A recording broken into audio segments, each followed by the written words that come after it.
Kami semua menangis. Para kiai menangis. Ibu Megawati menangis. Kami tidak menyangka ada orang yang menggunakan cara-cara seperti ini. Tidak boleh sedih. Assalamualaikum warahmatullahi wabarakatuh. Kembali lagi bersama kami Kajian Online Daily, dan kali ini kita akan melihat bagaimana situasi dan perkembangan terkait kasus tersangka Hasto Kristianto.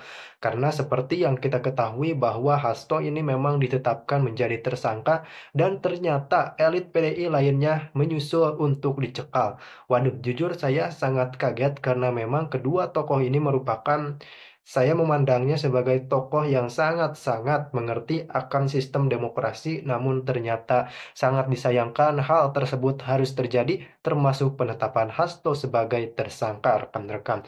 Kita tahu bahkan teman-teman viewers dari Kajian Online Daily, saya yakin bahwa Hasto Kristianto terus mengkritik Pak Jokowi meskipun sudah purna tugas. Namun kita memandangnya sebagai acuan dari demokrasi, siapapun bisa berpendapat.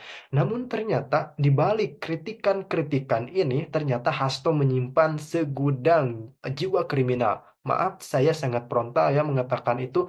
Namun inilah yang dikatakan oleh KPK. Justru saya pun kaget ternyata KPK membeberkan semuanya, termasuk terkait pelarian Harun Masiku, kemudian pelenyapan barang bukti berupa handphone, uang suap. Jujur, saya sangat kaget.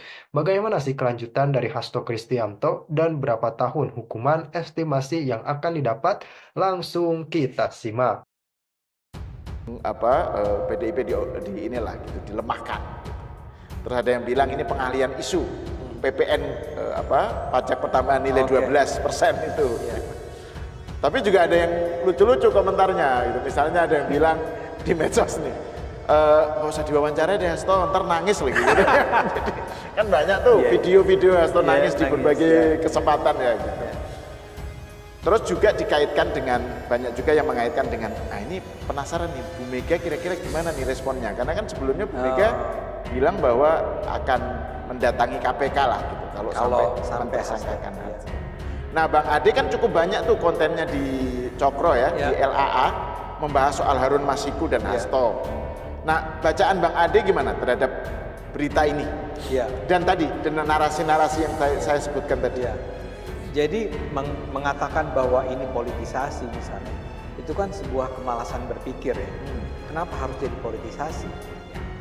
Ya bahwa memang tentunya ada kondisi-kondisi tertentu yang menyebabkan akhirnya setelah bertahun-tahun sekarang kasus ini betul-betul seperti diungkap lagi. Itu tentu benar, maksud saya begini.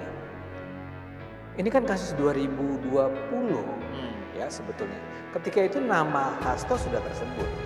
Bahkan kalau kita nonton beberapa atau kita lihat, kita baca, kita nonton beberapa videonya Tempo, dikatakan bahwa ketika itu ya memang Hasto sudah diduga terlibat di dalam upaya larinya Harun Masiku. Ingat, Harun Masiku itu kan pernah hampir tertangkap. Ketika itu misalnya kalau Anda pernah ingat, dia hampir tertangkap di PT IKA. Ya. Tapi kemudian gara-gara para penangkapnya itu, orang-orang KPK itu ditahan di PT IKA. Nah, buat penonton mudah-mudahan masih ingat ya. Jadi sebetulnya orang-orang KPK itu sudah ada di PT IKA untuk menangkap Harun yang diperkirakan berada di sana. Tapi si orang-orang KPK ini terlalu soleh, pada sholat Isya dulu. Begitu dia lagi sholat Isya, dia didatangi oleh pasukannya PT IKA dan mengatakan bahwa siapa kalian ada di sini. Akhirnya dia ditahan beberapa jam lah orang-orang KPK tersebut. Pada beberapa jam itulah orang si Pak Harun Masikunya hilang.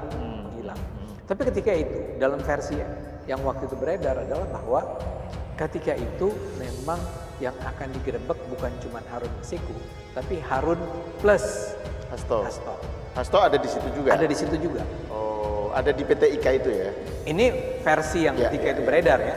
Dan kata lain saya tidak menuduh Harun dan si Hasto berada di sana bersama-sama.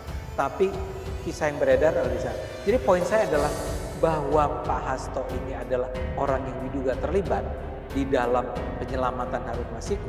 Sudah bertahun-tahun kita dengar. Tapi kemudian tidak pernah ditindaklanjuti.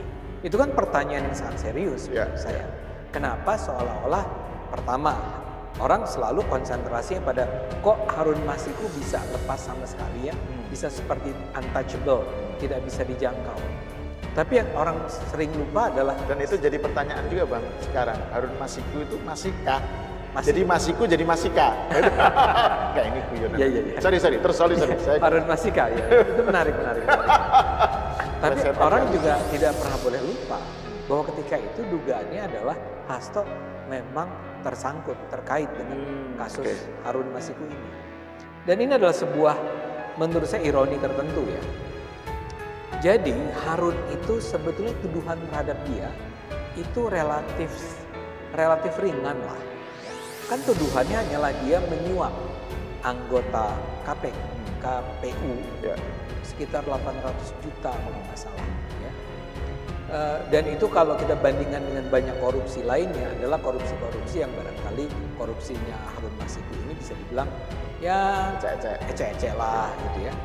Tapi masalahnya dia itu lari waktu itu. Ya. Dan lari harus, kalau dia lari pasti ada perlindungan. Karena dia betul-betul lari dengan cara yang seperti tadi saya katakan, untouchable. Dan pertanyaan berikutnya adalah, kenapa Harun Masiku itu sampai harus membayar 800 juta untuk menggantikan adiknya Pak Kimas kalau nggak salah, siapa? Enggak, adiknya Pak Kimas meninggal. Setelah itu ada penggantinya lagi, Aprilia atau siapa. Nah, Harun Masiku itu menggantikan orang. Jadi karena Harun itu nomor 5. Iya, pokoknya dia sebenarnya tidak layak gitu ya, atau tidak masuk dalam list yang harusnya ganti. Si Aprilia ini harusnya yang sudah ini mengganti, terus mau di PAW gitu. Kalau nggak salah kasus. Saya soalnya sebelum wawancara ini saya baca dulu. Tapi poin saya adalah ini adalah sebuah kasus yang biasa-biasa aja. Dan dengan kata lain bukan politisasi. Kalau politisasi itu atau kriminalisasi itu kan kalau nggak ada kasus, terus dibikin-bikin gitu ya.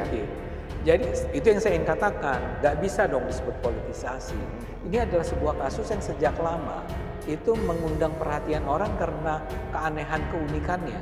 Ya, apa yang sebetulnya menjadi poin penting dari Harun Masiku? Dia itu kita tidak kenal Harun Masiku seperti misalnya contohnya sekarang ada Romi Soekarno itu loh, yang cucunya Bung Karno kalau nggak salah, ya, yang keponakannya Megawati, dia naik dan menggantikan orang-orang yang di atasnya. Kurang lebih sama lah dengan apa yang dilakukan Harun, ya. Tapi itu kan Romi Soekarno gitu loh, orang bisa bilang dia kan orang penting, tentu saja keturunannya Bung Karno, keponakannya Megawati. Kalau Harun Masiku kenapa? Sehingga dengan kata lain, ada pertanyaan-pertanyaan yang melihat bahwa pasti Harun Masiku ini sedemikian penting sehingga PDIP merasa harus dialah yang naik dan bukan si Aprilia something yang ada bilang itu. Nah, dalam hal inilah kemudian orang mengait-ngaitkannya dengan Pak Hasto. Karena Harun dikenal sebagai orang yang dekat dengan Pak Hasto. Apalagi cerita yang tadi saya katakan menyebar itu bahwa Pak Hasto sebetulnya berada di PT IKA pada saat Harun Masiku itu sedang akan ditangkap. Nah, jadi ini adalah mengatakan bahwa inilah sebuah kasus yang dibuat-buat gitu ya. Itu menurut saya sebuah kemalasan berpikir. Karena semua serba jelas bahwa memang Harun Masiku